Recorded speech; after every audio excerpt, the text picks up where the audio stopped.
उन गठित प्रावधानों में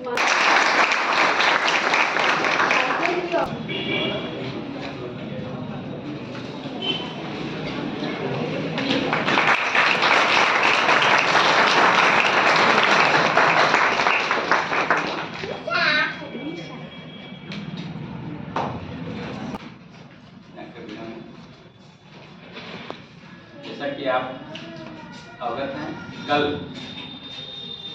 10 दिसंबर को मानवाधिकार दिवस है। क्योंकि विश्वविद्यालय में दीक्षांत होने जा रहा है, आपको पता होगा। उसी का कल रिहर्सल भी है और कल रविवार भी है। कल बुलाना आपको संभव नहीं था, इसलिए हमने सोचा कि इसकी पूर्व संध्या पे, मानवाधिकार की पूर्व संध्या पे एक कार्यक्रम आयोजित किया जाए, एक टॉक आयोजित किया जाए। आपके इंटरेक्शन हो कि आज का जो विद्यार्थी हमारा है, जो भावी शिक्षक है, वो मानवाधिकार के बारे में क्या सोच रखता है।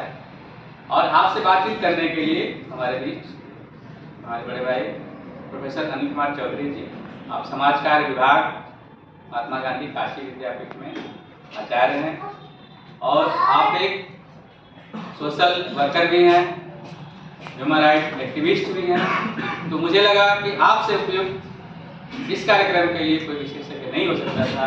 सर, आपने मेरे अनुरोध को स्वीकार किया और कृपापूर्वक आप यहाँ पधारे हैं, इसलिए आपका मैं हार्दिक स्वागत, वंदन और अभिनंदन करता हूँ। यह से बात हुई तो कहे कि टॉपिक क्या होगा, तो आप कहिए इसकी बात हो जाए। तो आपने जो टॉपिक रखा है, आप देख सकते हैं इससे भारत में मानवाधिकार। क्योंकि आप सभी लोग जानते हैं कि द्वितीय विश्व युद्ध के बाद तो विभीषिका थी, जो उसका प्रभाव था, पूरी दुनिया दहल गई थी कि अब क्या होगा। और एक दूसरी उसके बाद यूएनओ का गठन होता है, यूनाइटेड नेशन ऑफ संयुक्त राष्ट्र संघ का जब गठन हुआ, उसके बाद से एक चर्चा हुई कि मानव होने के नाते या मानव को संपूर्ण विकास, ऑलराउंड जो डेवलपमेंट के लिए, सैद्धांतिक विकास के लिए कुछ चीजें अनिवार्य है। वह अनिवार्यता जो है मानव अधिकार है।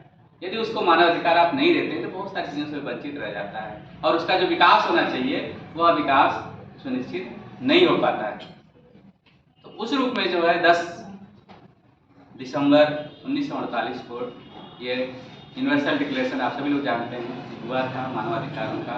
और उसके बाद अभी भी हम संपूर्ण मानव जाति को वे अधिकार देने में अभी भी सक्षम नहीं हो पाए हैं। बहुत सारे ऐसे ग्रुप हैं, समूह हैं जो आज भी उन अधिकारों से वंचित हैं। तो कैसे उनको भी इस परिधि में लाया जाए, क्या टेक्निक्स हो, क्या प्रोसेस हो, क्या विधि विधान हो, उस सब पे बात करने के लिए भैया हमारे प्रोफेसर अनिल कुमार चौधरी सर हमारे बीच में हैं। सर का एक बार पुनः स्वागत। इस कार्यक्रम के आयोजक और हमारी बहन डॉक्टर वीणा वादिनी जी, जो हमेशा तत्पर रहती हैं, तैयार रहती हैं। मैंने कहा मैडम ये कार्यक्रम कराना है, मैडम क्लियर हो जाएगा, और मैडम ने इसमें पूरी तत्परता के साथ इसको संचालित कर रही हैं, इसको ऑर्गेनाइज कर रही हैं। उसके लिए मैं मैडम को भी साधुवाद देता हूँ, धन्यवाद देता हूँ। हमारे विभाग में प्रोफेसर रमाकांत सर, जो हमारे आचार्य हैं, सर को भी हम इस सभा में सर का स्वागत, वंदन और अभिनंदन करते हैं कि जो सर के सीखने की जो जिज्ञासा है, जो ललक है, जो चाह है, उसके लिए सर आपको बहुत बहुत स्वागत, वंदन।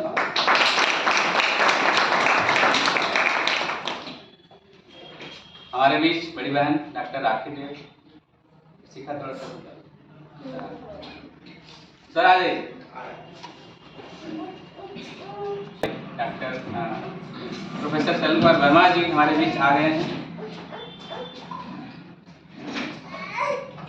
सर का उपस्थिति हम सब के लिए एक संबल प्रदान करती है, हमें एक दिशा देती है, एक प्रेरणा देती है। उसके लिए सर हमारे बीच हैं, प्रोफेसर वर्मा सर को भी हम हार्दिक वंदन और अभिनंदन। हमारे कुछ छात्र शालिनी, शिखा, रीता और हमारे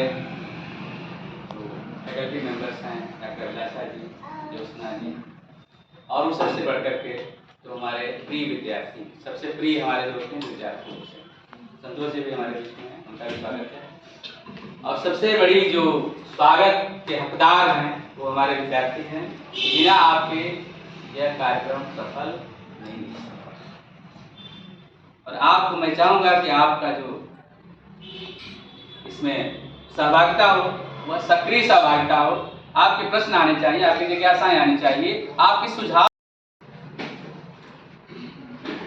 डॉक्टर सुरेंद्र राम जी, डॉक्टर राखी देव, कार्यक्रम की सह संयोजिका डॉक्टर बीना वादनी जी,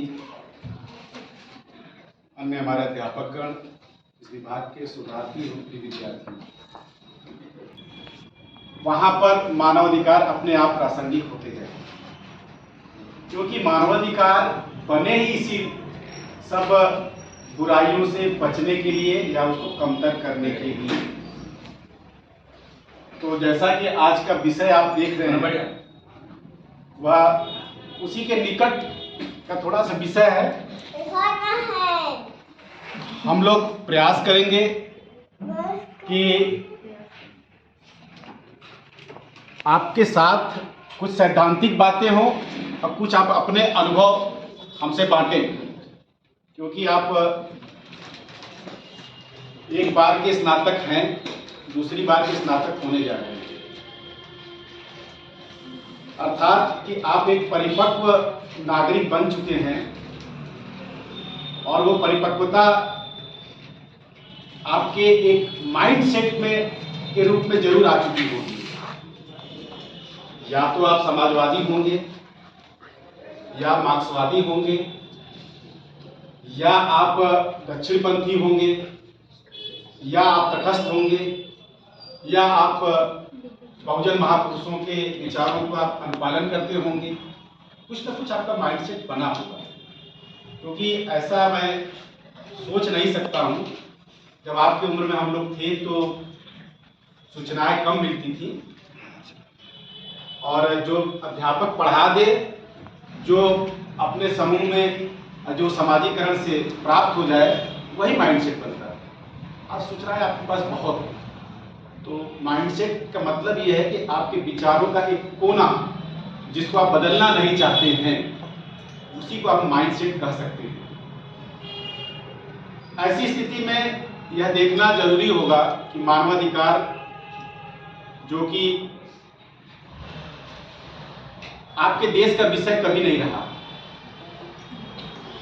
अगर कोई कहे कि हमारे प्राचीन पुराणों में, ग्रंथों में ये सारी बातें थी, तो आप ये भी कह सकते हैं कि सुदूर देशों में भी ऐसी स्थितियां थी, कोई मानवाधिकार की कोई बात करता नहीं। तो उसी तरह से हम थोड़ा सा शुरू करते हैं पृष्ठभूमि को लेके।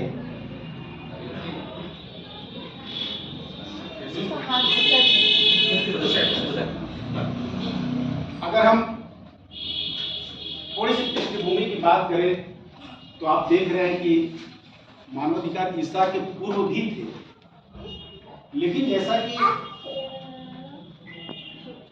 अर्थपूर्ण तरीके से आप समझेंगे तो उस समय ये सब बातें थी कि सबको मिलकर रहना चाहिए, आदर करना चाहिए। लेकिन किसका आदर करना चाहिए, किसको मिलकर रहना चाहिए, किसको सेवा करनी चाहिए, ये सब बातें बहुत स्पष्ट थी और बहुत परंपरागत थी। तो ईसा पूर्व के जो भी मानवाधिकार हैं, चाहे वो बेबीलोनियन आप सभ्यता में देख ले, चीन के सभ्यता में देख ले, मेसोपोटामियन देख ले, उन सब जगह राजा और प्रजा, कुछ इस तरह की सैद्धांतिक बातें थी कि राजा वही अच्छा है जो प्रजा का ध्यान रखता है, प्रजा वही अच्छा है जो राजा के आदेश का अनुपालन करती है। इसी तरह के आप मानवाधिकार को पाएंगे। और चूंकि जब आप विषय को परिभाषित करते हैं, लिखते हैं, तो आप जब मानव सभ्यता आती तो वहाँ से शुरू करते हैं, तो कुछ न कुछ अपने लिए खोजते हैं। तो आपने खोजा तो आपको पता चला कि वेद में भी कुछ इस तरह से बातें थी, ईसा पूर्व में भी कुछ बातें थी कि भाई सबको मिलजुल कर रहना चाहिए। लेकिन मिलजुल कर किसको रहना है, किसको सेवा करनी है, तो आप पाएंगे कि ये एक वर्ग विशेष के लिए सारी बातें थी। फिर आते हैं आप ईसा के प्रारंभ से मानवाधिकार। ईसा के प्रारंभ से जब मानवाधिकार की बात करेंगे तो आप बहुत सारे लिटरेचर मिलते हैं, बहुत लिटरेचर मिलते हैं आपको। अगर आप विशेषज्ञ के रूप में मानवाधिकार को देखेंगे तो एक एक संधि है, एक एक सभ्यताएं हैं जो मानवाधिकार पे बात करती हैं। लेकिन सबसे पहला जो आता है ईसा के प्रारंभ से जो मानवाधिकार आता है, वो संभवतः आपके जो विश्व पटल पे अलग अलग कोने हैं। यूरोप अलग है, ब्रिटेन अलग है, अमेरिका अलग है, आपका एशिया के कुछ देश जहाँ सभ्यताएं अलग थी, वो सब अलग अलग हैं। सबके अलग अलग मानवाधिकार। तो राज्य की भूमिका में बहुत बड़ा बदलाव आ चुका है। अब ये राज्य कहाँ कहाँ की भूमिका में बदलाव आया, क्या आया, ये ओवरऑल चल रहा है। ये ऐसा नहीं कि कर्नाटक वाला कुछ कर रहा है, हिमाचल वाला कुछ कर रहा है, यूपी वाला, सब एक ही तरह से चल रहे हैं, ठीक है ना। फिर है कमजोर वर्गों को अपराध। भानु प्रताप है। आज Bhanu Pratap sir, as you have mentioned in your lecture, a fundamental right is justiciable, but while BPSP is not justiciable.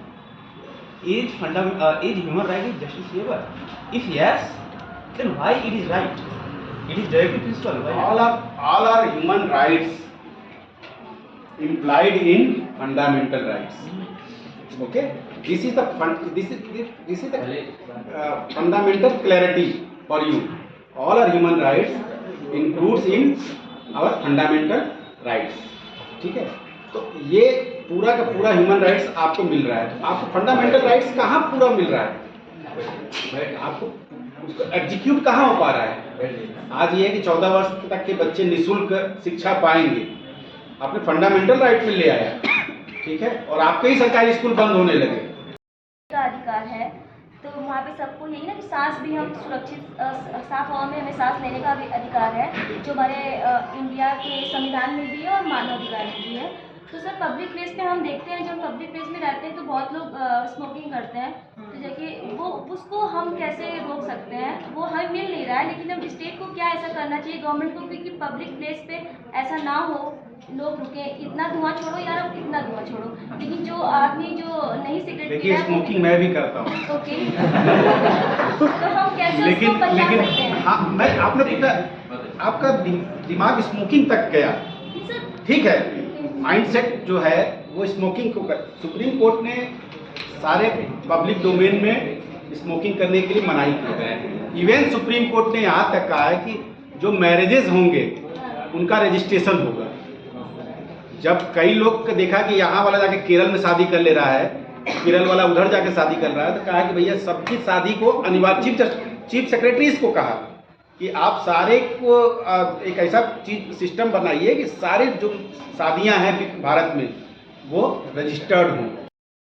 गोष्ठी के मुख्य अतिथि प्रोफेसर अनिल कुमार चौधरी जी, शिक्षा शास्त्र विभाग के विभागाध्यक्ष प्रोफेसर सुरेंद्र राम जी, पूर्व विभागाध्यक्ष प्रोफेसर शैलेंद्र कुमार वर्मा जी, उपस्थित सभी अध्यापकगण, प्यारे बच्चों एवं बच्चियों, आज हम लोग इस मानवाधिकार के संदर्भ में जो चर्चा हुई, तो सर ने जिस तरह से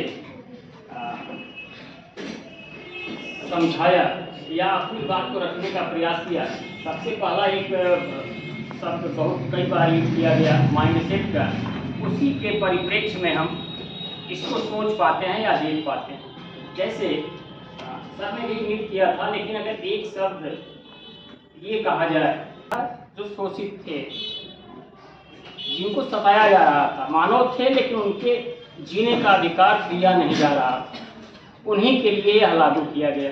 आप कल्पना कीजिए, पढ़ते भी होंगे कि एक वर्ग ऐसा भी था हमारे ही देश में, एक समय ऐसा था जिसको बाहर स्वतंत्र रूप से चलने का अधिकार नहीं था। वो जब चलता था तो उसको एक विशेष चीज लगा करके